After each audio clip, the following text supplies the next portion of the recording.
देखिए अब हम लोग पार्ट्स पर मिलियन पढ़ेंगे। ठीक है, पार्ट्स पर मिलियन एक क्वेश्चन के एक एग्जांपल से हम लोग समझते हैं। जैसे कि हमने कहा कि इन दिल्लीज एटमॉस्फेयर, जो दिल्ली का एटमॉस्फेयर है उसमें atmosphere SO2 gas is 100 ppm। ठीक है, इस एग्जांपल के साथ में लोग पढ़ते हैं। वो क्या हमने बोला कि जो दिल्ली का एटमॉस्फेयर है, यानी कि दिल्ली के वातावरण में जो सल्फर डाइऑक्साइड गैस है वो 100 ppm है। ठीक है, ppm का मतलब पार्ट्स पर मिलियन, यानी क्या है कि 10 मिलियन। ठीक है, 1 मिलियन सॉल्यूशन में 1 मिलियन ग्राम, यानी 10 की पावर 6 ग्राम सॉल्यूशन में। ठीक है, 10 की पावर 6 ग्राम सॉल्यूशन में कितने ग्राम सॉल्यूट मौजूद है, यानी इसे हम क्या बोलेंगे कि 100 ग्राम SO2 गैस जो है वो 10 की पावर 6 ग्राम, जो वहाँ का सॉल्यूशन है पूरा एटमॉस्फेयर में, बाकी जो चीज़ें हैं उसमें कितना है 10 की पावर 6 ग्राम पूरा है। ठीक है, 1 मिलियन ग्राम है, जिसमें से SO2 गैस कितनी है, सिर्फ और सिर्फ 100 ग्राम है। यही हमारा क्या है, पार्ट्स पर मिलियन। पार्ट्स पर मिलियन का मतलब कोई भी सॉल्यूशन दिया गया होगा, उस सॉल्यूशन के 1 लाख, कितना 1 लाख नहीं 10 लाख, 1 मिलियन मतलब 10 लाख, 10 लाख या 1 मिलियन ग्राम। ठीक है, सॉल्यूशन में कितने ग्राम सॉल्यूट मौजूद है, इसको रिप्रेजेंट करने को हम क्या बोलते हैं, पार्ट्स पर मिलियन या ppm। समझ में आया? ठीक है, तो इसको लिख सकते हैं इट रिप्रेजेंट्स, इसमें ppm में क्या लिख सकते हैं हम लोग कि ppm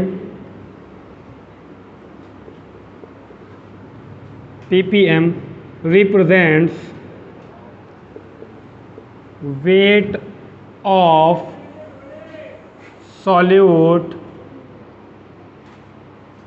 in gram, weight of solute in gram present in 10 की पावर 6 या 1 मिलियन। ठीक है, 1 मिलियन ग्राम सॉल्यूशन।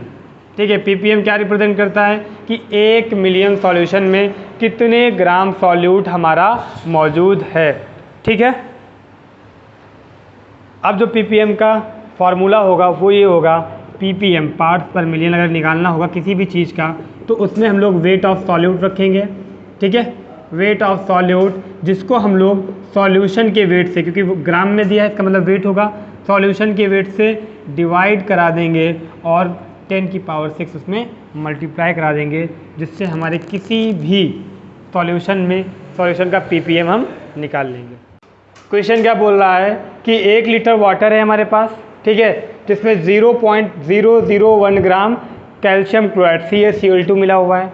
ठीक है, इस सॉल्यूशन की कंसंट्रेशन हमको ppm में निकालना है। हमें दिया क्या गया है, हमें दिया गया है 1 लीटर H2O।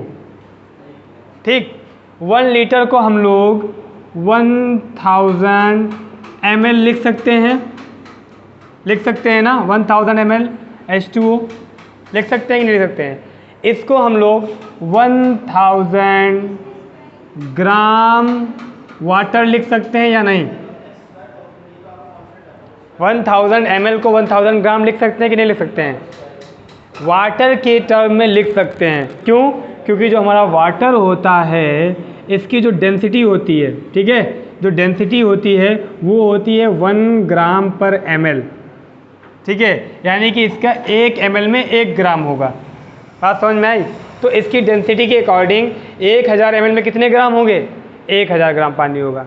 ठीक है, तो वाटर के टर्म में हम लोग क्या है, इसको 1000 ग्राम, 1000 ml को 1000 ग्राम लिख सकते हैं। तो 1000 ग्राम में क्या है हमारे पास, 1000, इसको हम लोग ऐसे ना लिख के 10 की पावर 3 लिख सकते हैं, लिख सकते हैं 10 की पावर 3 ग्राम में हमारे वाटर में या H2O में, ठीक है, कितने ग्राम CaCl2 है, 0.001 ग्राम है CaCl2, है या नहीं है। ठीक, हमको ppm में निकालना है, किस में निकालना है, ppm में। तो ppm में कितने में होता है, 10 की पावर 6, भाई कितने, 1 मिलियन में निकालना होगा तो 10 की पावर 6 ग्राम में कितना होगा पानी हमारा, पानी में कितने होंगे। तो यहाँ पर हम यूनिटरी मेथड लगाएंगे, पढ़ा है यूनिटरी मेथड क्या होता है, ये डिवाइड बाय ये मल्टीप्लाई ये, ठीक है। तो क्या करेंगे 0.001 अपॉन 10 की पावर 3 इंटू 10 की पावर 6, ठीक है। इससे इसको हम लोग 10 की पावर माइनस का 3 लिख सकते हैं इंटू 10 की पावर 6 अपॉन 10 की पावर 3 लिख सकते हैं पूरी तरह से, है कि नहीं, ठीक है। अब क्या करेंगे हम, ये पावर माइनस हो जाएंगी या नहीं हो जाएंगी, ये जाएगा ऊपर माइनस में हो जाएगा, यहाँ प्लस में है ऊपर जाएगा माइनस में हो जाएगा। तो 10 की पावर माइनस 3 इंटू 10 की पावर 6 इंटू 10 की पावर माइनस 3, ठीक है। ये पूरा कैंसिल आउट हो जाएगा। तो 10 की पावर 6 ppm, 10 की पावर 6 बोल दें, या फिर इसको हम क्या बोल सकते हैं 1 ppm, ठीक है।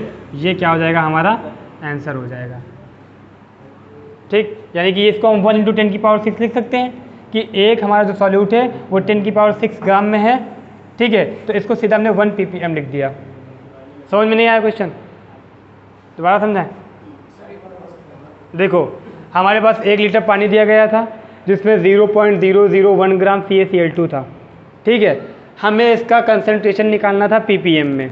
मैंने क्या किया, 1 लीटर पानी को मैंने पहले 1000 ml लिख दिया, फिर 1000 ग्राम लिख दिया। क्यों ऐसा किया, क्योंकि जो पानी की डेंसिटी होती है, वाटर की डेंसिटी हमेशा कितनी होती है 1 ग्राम पर ml, जिसकी वजह से इसको हम लोग 1000 ml को 1000 ग्राम लिख सकते हैं। अब मुझे पता है ना कि 1000 ग्राम पानी में कितने ग्राम CaCl2 है, 0.001, ठीक है। अगर हम लोग नंबर इधर की तरफ बढ़ाते हैं तो पावर किस में जाती है, माइनस में जाती है। देखो एक बात है, जैसे यहाँ पे 3000 लिखना है, लिखा है। अब इसको अगर हम 10 की पावर में लिखेंगे, 10 की पावर में लिखेंगे, अगर इधर के हम जीरो हटा रहे हैं, किसके लेफ्ट हैंड साइड के अगर जीरो हटा रहे हैं तो क्या करेंगे इसको हम, तो 1 2 3 जितने जीरो हटाएंगे उतनी पावर लिख देंगे, ठीक। और क्या हो जाएगा 3 इंटू 10 की पावर 3। बात समझ में आई। अगर यहीं पे लिखा होता 0.003, ठीक है। अब मुझे आगे के जीरो हटाने इधर के, तब मैं क्या करूँगा, इसकी जो पावर जितने जीरो हटाएंगे उतनी क्या जाएगी, पावर माइनस में चली जाएगी। तो अब मैं 2 जीरो हटाऊँगा तो 0.3 इंटू 10 की पावर माइनस का 2 जाएगा।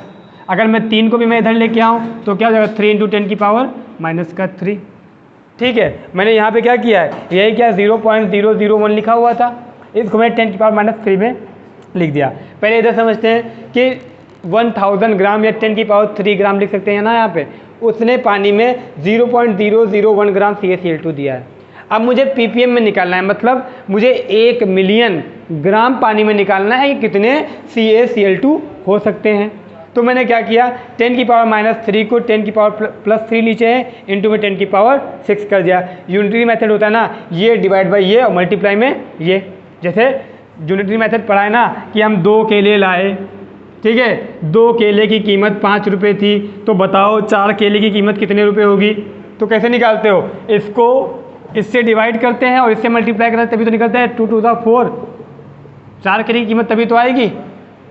बात समझ में आई। तो यही यूनिटरी मेथड होता है, ठीक है। इसी मेथड से हमने ये किया है, तो हमारा क्या आ गया 1 इंटू 10 की पावर 6 आ गया, यानी से हम 1 ppm लिख सकते हैं, ठीक है। 10 टू दी पावर माइनस 3 और 10 टू दी पावर माइनस 3 कैसे कर दिया यार, ऐसे ना करो, 10 की पावर माइनस 6 हो जाएगा ये, और ये 10 की पावर प्लस 6 होगा, तब जाके ये कैंसिल आउट होगा और 1 ppm आएगा, समझे। क्योंकि इनके दोनों के उसमें मल्टीप्लाई में भी 1 रहेगा हमेशा, ठीक है। ये दोनों कैंसिल आउट हो जाएंगी और तब 1 ppm आएगा। वहाँ गलत हो गया था। क्या शिव यार, कैसी मैथ पढ़ रहे हो।